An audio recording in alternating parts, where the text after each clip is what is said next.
வீட்டுல TV repair ஆயிடுச்சு சித்தப்பா. அதனால கொஞ்ச நேரம் டிவி பார்த்துட்டு போறேன் சித்தப்பா. டிவி பார்க்க போறியா? சித்தி வேற வீட்டுல இருக்கா. தேவையில்லாம சண்டைகளுக்கு வராத, போயிடுறா. சித்தப்பா ப்ளீஸ் சித்தப்பா, இன்னைக்கு டிவில விஜய் படம் போடுறாங்க சித்தப்பா. கொஞ்ச நேரம் பார்த்துட்டு நான் போயிடுவேன் சித்தப்பா. விஜய் படமா? சரி அவன்கிட்ட கேட்டு சொல்றேன். யார் வந்திருக்காங்க? என் அண்ணன் பையன் தாண்டி வந்திருக்கான். என்ன வேணுமா அவனுக்கு? டிவி அவங்க வீட்டுல ரிப்பேர் ஆமா, அதான் டிவி பாக்குறதுக்கு வந்திருக்கான். டிவி எல்லாம் பார்க்க முடியாது, அவனை அடிச்சு பாத்துங்க. வேற வேலையும் இல்ல, எப்ப பார்த்தாலும் இங்கே டிவி பாக்குற வந்துடுறது.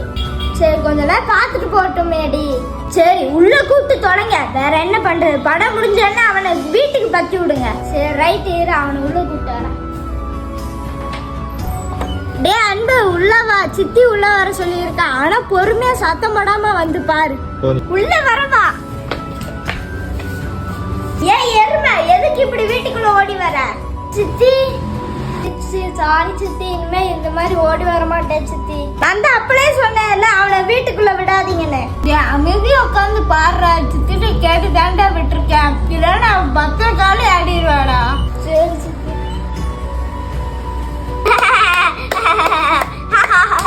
சத்தம் போடாம அமைதியா பாடுறா. சரி சித்தி. எப்பா படம் ரொம்ப பயங்கரமா இருக்கே. டே அங்க சாப்பிடுவியாடா? இங்க என்னதுடா எட்டி பார்த்துட்டு இருக்க? அமைதியா படம் பாக்குறியா என்ன? இல்ல ஒண்ணு இல்ல சித்தி, தண்ணி கேட்கலான்னு தான் பார்த்தேன். இப்ப நீ சிரிக்காம படம் பார்க்கல, வீட்டுக்கு கிளம்பிடலாம். சரி சித்தி. சரி நீ கிளம்பு, சரிபட்டு வர மாட்டேன். நீ வீட்டுக்கு கிளம்புடா. சித்தி சித்தி அமைதியா படம் பாக்குற சித்தி. சரி அமைதியா டிவி பாக்குற. இப்ப யாரும் உன்னைய சிரிக்க சொன்னா? இப்ப வீட்டுக்கு கிளம்புடா. சித்தி சாரி சித்தி, மறந்துட்டேன். என்ன பேச்ச நீ கேட்க மாட்ட. சித்தி சித்தி ஏதோ ஆர்வத்துல பண்ணிட்டேன் சித்தி, என்னை மன்னிச்சிருங்க சித்தி. இனிமே இப்படி சிரிக்க மாட்டேன் சித்தி.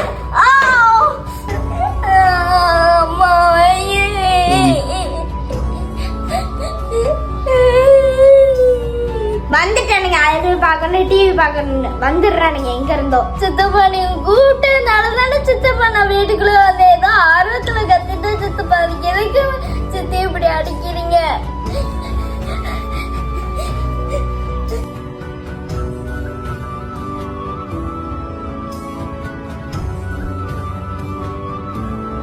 என்னதான் நம்மளோட சொந்தக்காரங்களா இருந்தாலும் நம்ம அவங்க கிட்ட லிமிட்டா தான் பழகணும். ரொம்ப ஓவரா அட்வான்டேஜ் எடுத்துட்டு பழகணும்னா இப்படிதான் அசிங்கப்பட்டு அடி வாங்கணும்.